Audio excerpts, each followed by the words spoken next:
Hello students, video शुरू करने से पहले प्लीज चैनल को लाइक, शेयर और सब्सक्राइब जरूर करें। एक इम्पॉर्टेंट इन्फॉर्मेशन, अगर आपको इस वीडियो के नोट्स चाहिए तो डिस्क्रिप्शन बॉक्स में दिया गया डाउनलोड लिंक चेक करें। Thank you. चलिए शुरू करते हैं। इस वीडियो में हम पढ़ेंगे EPA 6 पब्लिक पॉलिसी के प्रीवियस ईयर क्वेश्चन और most important questions with answers. यह क्वेश्चंस आपके एग्जाम के लिए बहुत इम्पोर्टेंट है। अगर आपने ये अच्छे से कर लिए तो एग्जाम निकलना पक्का है। Let's begin. Question 5, elucidate the different components of policy cycle। Question explanation. इस क्वेश्चन में हमें पॉलिसी साइकिल के अलग अलग कंपोनेंट्स समझने हैं। मतलब पॉलिसी कैसे बनती है, इंप्लीमेंट होती है और रिव्यू होती है, इन स्टेप्स को सिस्टमैटिकली एक्सप्लेन करना है। आंसर में स्टेजेस जैसे agenda setting, formulation, adoption, implementation, evaluation और फीडबैक कवर करने हैं। आंसर। इंट्रोडक्शन। पॉलिसी साइकिल एक ऐसा फ्रेमवर्क है जो बताता है कि गवर्नमेंट एक आइडिया को पब्लिक पॉलिसी में कैसे बदलती है। ये एक सिस्टमैटिक प्रोसेस है जिसमें इश्यूज को पहले आइडेंटिफाई किया जाता है, फिर उनका सॉल्यूशन बनाया जाता है, इंप्लीमेंट किया जाता है और बाद में रिव्यू करके सुधार किया जाता है। डेविड ईस्टन की सिस्टम्स थियरी और लासवेल की पॉलिसी साइंसेस भी इस अप्रोच को समझाती है। Main body. 1. Agenda setting. सबसे पहला स्टेप होता है एजेंडा सेटिंग, जिसमें डिसाइड किया जाता है कि कौन से इश्यूज गवर्नमेंट की प्रायोरिटी बनेंगे। हर प्रॉब्लम एजेंडा पर नहीं आती, सिर्फ वही इश्यूज जो पब्लिक या पॉलिटिकल प्रेशर क्रिएट करते हैं ऊपर आते हैं। एग्जाम्पल, क्लाइमेट चेंज को एजेंडा पर लाने में साइंटिस्ट्स और NGO का बड़ा रोल रहा। इंडिया में राइट टू एजुकेशन एक्ट इसी वजह से प्रायोरिटी बना क्योंकि एजुकेशन को यूनिवर्सल करना जरूरी समझा गया। 2. Policy formulation. एजेंडा पर आने के बाद अगला स्टेप है फॉर्म्यूलेशन, जिसमें सॉल्यूशंस ड्राफ्ट किए जाते हैं। इस स्टेज में एक्सपर्ट्स, स्टेकहोल्डर्स और इंटरेस्ट ग्रुप्स को कंसल्ट किया जाता है। एग्जाम्पल, नेशनल हेल्थ पॉलिसी के ड्राफ्टिंग के टाइम डॉक्टर्स, NGOs और स्टेट गवर्नमेंट से डिस्कशन हुआ। हर्बर्ट सिमो की बाउंडेड रैशनैलिटी थियरी बताती है कि policy makers limited choices high consider करते हैं। 3. Policy adoption, decision making. जब ऑल्टरनेटिव्स रेडी हो जाते हैं तो गवर्नमेंट उनमें से एक अडॉप्ट करती है। इसके लिए लेजिस्लेचर, एग्जीक्यूटिव या कभी जुडिशरी का अप्रूवल चाहिए होता है। Example, goods and services tax GST को अडॉप्ट करने के लिए पार्लियामेंट में अप्रूवल लेना पड़ा। यहाँ पॉलिटिकल कंसेंसस और बार्गेनिंग काफी इंपॉर्टेंट होते हैं। 4. Policy implementation. इंप्लीमेंटेशन का मतलब होता है पॉलिसी को ग्राउंड लेवल पर लागू करना।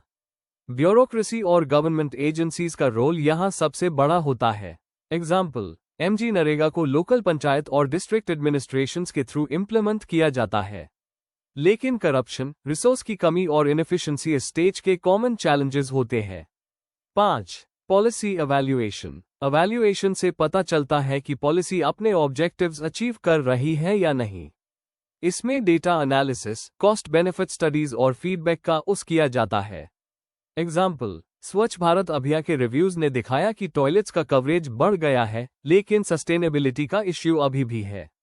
6. Policy feedback and termination. Evaluation के बाद जो फीडबैक मिलता है उससे डिसाइड होता है कि पॉलिसी को कंटिन्यू करना है, मॉडिफाई करना है या टर्मिनेट करना है। एग्जाम्पल, कुछ फ्यूल सब्सिडीज को ग्रेजुअली हटा दिया गया क्योंकि वो फिस्कल बर्डन और एनवायरनमेंट दोनों के लिए प्रॉब्लम बन रही थी। इस तरह पॉलिसी साइकिल एक कंटिन्यूअस प्रोसेस बन जाता है। कंक्लूजन। पॉलिसी साइकिल एक सिस्टमैटिक फ्रेमवर्क है जो गवर्नमेंट के डिसीजन मेकिंग को समझाता है। हर स्टेज एजेंडा सेटिंग से लेकर फीडबैक तक एक दूसरे से कनेक्टेड है। रियल लाइफ में ये प्रोसेस लिनियर नहीं होता और इसमें पॉलिटिकल और एडमिनिस्ट्रेटिव चैलेंजेस आते हैं, लेकिन फिर भी ये मॉडल हमें क्लैरिटी देता है। इससे हम पॉलिसीज को बेटर समझ पाते हैं और उन्हें इंप्रूव करने के तरीके निकल पाते हैं। If you need the notes of this video, there's a download link in the description box. Be sure to check it out. Thank you. Question 6. Examine the major anti-poverty programs in India. Question explanation. इस question में हमें भारत के मुख्य गरीबी हटाओ programmes को समझना है। हमें बताना होगा कि इनके ऑब्जेक्टिव्स क्या थे, इनका इम्पैक्ट कैसा रहा और क्या ये सफल रहे या नहीं। एग्जाम्पल्स के साथ एनालिसिस करना जरूरी है। आंसर। इंट्रोडक्शन। गरीबी भारत के लिए एक बहुत बड़ा चुनौती रही है। आर्थिक विकास होने के बावजूद अभी भी देश का एक हिस्सा बेरोजगारी, कम आय और बेसिक फैसिलिटीज की कमी से जूझ रहा है। इसी को ध्यान में रखकर सरकार ने कई एंटी पॉवर्टी प्रोग्राम्स शुरू किए हैं।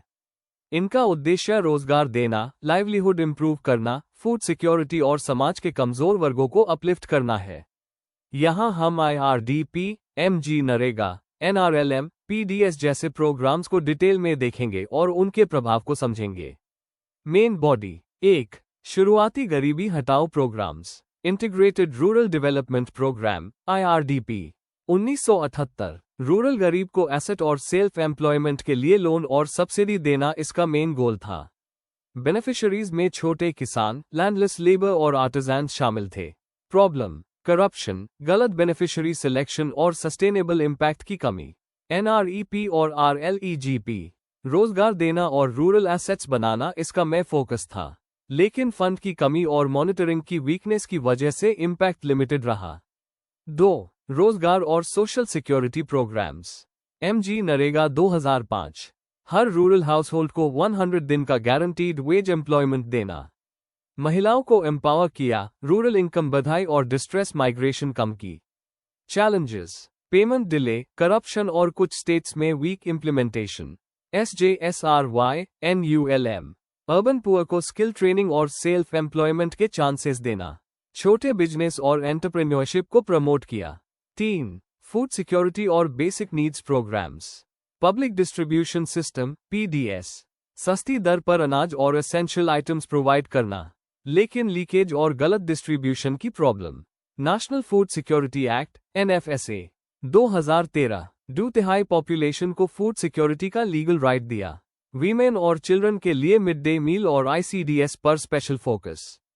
Mid day meal scheme school बच्चों को फ्री मील्स देना ताकि उनकी न्यूट्रिशन और अटेंडेंस इंप्रूव हो। 4. लाइवलीहुड प्रमोशन और inclusive growth.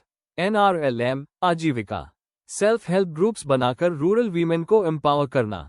Skill development, micro finance और एंटरप्रेन्योरशिप पे फोकस। PM जान धन योजना PMJDY zero balance accounts, insurance और DBT के जरिए financial inclusion. Subsidy directly beneficiaries तक पहुंचती है, लीकेज कम होता है। कंक्लूजन: इंडिया के एंटी पॉवर्टी प्रोग्राम्स ने पॉवर्टी कम करने, मार्जिनलाइज्ड ग्रुप्स को एम्पावर करने और फूड, रोजगार की फैसिलिटीज प्रोवाइड करने में इंपॉर्टेंट रोल प्ले किया है। लेकिन करप्शन, वीक टारगेटिंग और पुअर मॉनिटरिंग अभी भी बड़ी प्रॉब्लम्स है। फ्यूचर में टेक्नोलॉजी यूज जैसे आधार, DBT और कम्युनिटी पार्टिसिपेशन से ये प्रोग्राम्स और इफेक्टिव हो सकते हैं। If you need the notes of this video, there's a download link in the description box. Be sure to check it out. Thank you. Question 7. Discuss the role of interest groups in policy making. Question explanation. इस question में हमें समझना है कि interest groups यानी कि pressure groups कैसे policy making को प्रभावित करते हैं।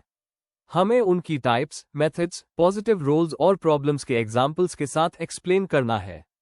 Answer: introduction. इंटरेस्ट ग्रुप्स वो ऑर्गेनाइज्ड ग्रुप्स होते हैं जो गवर्नमेंट पॉलिसीज को अपने फेवर में बदलने की कोशिश करते हैं। इन्हें प्रेशर ग्रुप्स भी कहा जाता है क्योंकि ये सरकार पर प्रेशर बनाते हैं। पॉलिटिकल साइंस में आर्थर F. बेंटले और डेविड ट्रूमन ने इनके रोल को हाईलाइट किया था। इंडिया में trade unions, farmers unions, NGO और बिजनेस लॉबीज जैसे ग्रुप्स पब्लिक पॉलिसी पर बड़ा असर डालते हैं। Main body 1. Meaning and types of interest groups. Definition: interest groups voluntary organisations हैं जो पॉलिटिकल पावर डायरेक्टली नहीं चाहते पर पॉलिसीज को इन्फ्लुएंस करते हैं।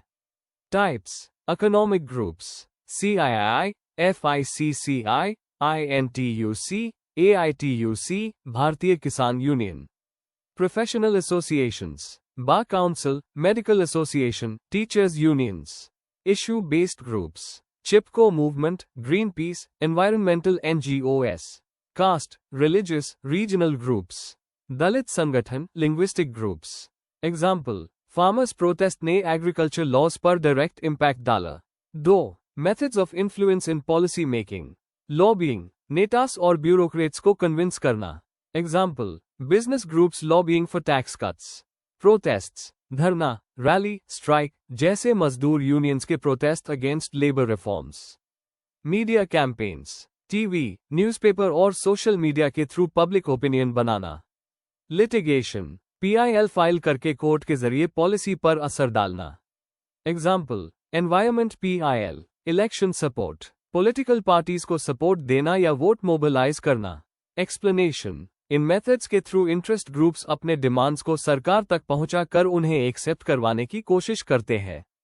3. Positive role of interest groups in policy making. Representation, अलग अलग सोशल ग्रुप्स को वॉइस मिलती है। पॉलिसी इनपुट्स, गवर्नमेंट को एक्सपर्ट नॉलेज और डाटा प्रोवाइड करते हैं। डेमोक्रेटाइजेशन, पॉलिसी मेकिंग ज्यादा पार्टिसिपेटरी बनती है। चेक ऑन पावर, सरकार पर एक वॉचडॉग की तरह काम करते हैं। एग्जाम्पल्स, RTI एक्ट के पीछे सिविल सोसाइटी ग्रुप्स का स्ट्रॉन्ग रोल था। एनवायरनमेंटल लॉज पर NGO जैसे CSE का असर रहा। 4. Criticism and challenges of interest groups. Unequal influence, बड़े और रिच ग्रुप्स छोटे ग्रुप्स को ओवरशैडो कर देते हैं। नैरो इंटरेस्ट्स, सिर्फ अपने फायदे की सोच, पब्लिक गुड इग्नोर कर देते हैं। अनएथिकल लॉबिंग, ब्राइबरी और करप्शन का रिस्क होता है। पॉलिसी पैरालिसिस, बार बार के प्रोटेस्ट से पॉलिसी मेकिंग स्लो हो जाता है। एग्जाम्पल, इंडस्ट्रियल लॉबी कभी कभी एनवायरमेंट रूल्स अपोज कर देती है। कंक्लूजन, इंटरेस्ट ग्रुप्स डेमोक्रेसी का एक इम्पॉर्टेंट हिस्सा है। ये लोगों की आवाज को पॉलिसी मेकिंग तक पहुंचते हैं, लेकिन कभी कभी नैरो इंटरेस्ट्स और करप्शन प्रॉब्लम्स क्रिएट कर देते हैं। इंडिया में ट्रांसपेरेंसी और अकाउंटेबिलिटी के साथ अगर इनका रोल रेगुलेट किया जाए तो ये डेमोक्रेसी को और स्ट्रांग बना सकते हैं। If you need the notes of this video, there's a download link in the description box. Be sure to check it out. Thank you. Question 8. Explain the role of culture, ethics and values in policy making. Question explanation. इस question में हमें बताना है कि culture, ethics और values policy making को कैसे प्रभावित करते हैं।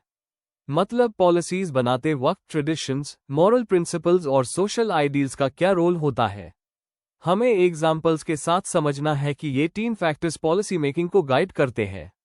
Answer, introduction. पब्लिक पॉलिसी कभी भी वैक्यूम में नहीं बनती। हर सोसाइटी की कल्चर, एथिक्स और वैल्यूज उसको शेप करते हैं। कल्चर मतलब शेयर्ड ट्रेडिशंस और प्रैक्टिसेस, एथिक्स मतलब राइट और रॉन्ग के मॉरल रूल्स, और वैल्यूज मतलब वो आइडियल्स जो लोग सबसे इंपॉर्टेंट मानते हैं। ये तीनों पॉलिसी मेकिंग को डायरेक्शन देते हैं और पॉलिसीज की लेजिटिमेसी बढ़ते हैं। Main body. 1. कल्चर का रोल पॉलिसी मेकिंग में। कल्चर एक कॉन्टेक्स्ट और आइडेंटिटी देता है जिसमें पॉलिसीज बनती है। यह ट्रेडिशंस, हिस्ट्री और सोशल प्रैक्टिसेस को रिफ्लेक्ट करता है। इंडिया जैसे डाइवर्स कंट्री में पॉलिसीज तभी सक्सेसफुल होती है जब वो डिफरेंट कल्चरल ग्रुप्स को कंसिडर करती है। एग्जाम्पल, एजुकेशन पॉलिसीज में इंडियन लिटरेचर और हेरिटेज को इंक्लूड किया गया है। हेल्थ पॉलिसीज में लोकल बिलीफ्स को ध्यान रखा गया है। अगर कल्चर इग्नोर किया जाए तो रेजिस्टेंस मिलता है, जैसे फैमिली प्लानिंग कैंपेन्स में रूरल रेजिस्टेंस हुआ था। 2. एथिक्स का रोल पॉलिसी मेकिंग में। एथिक्स एक मोरल कंपस है जो पॉलिसी मेकिंग को सही डायरेक्शन देता है। पॉलिसी सिर्फ एफिशिएंट नहीं, मॉरली जस्टिफाइड भी होनी चाहिए। एथिकल कंसर्न्स एंश्योर करते हैं कि वल्नरेबल ग्रुप्स एक्सप्लॉइट ना हो और फेयरनेस मेंटेन हो। एग्जाम्पल, अबॉर्शन, यूथनेसिया और डेथ पेनल्टी जैसे इश्यूज एथिकल डिलेमस क्रिएट करते हैं। पॉलिसी मेकर्स को बैलेंस करना पड़ता है राइट्स और नॉर्म्स के बीच। इंटरनेशनली भी क्लाइमेट चेंज और ह्यूमन राइट्स पॉलिसीज एथिक्स से इन्फ्लुएंस्ड है। 3. वैल्यूज का रोल पॉलिसी मेकिंग में।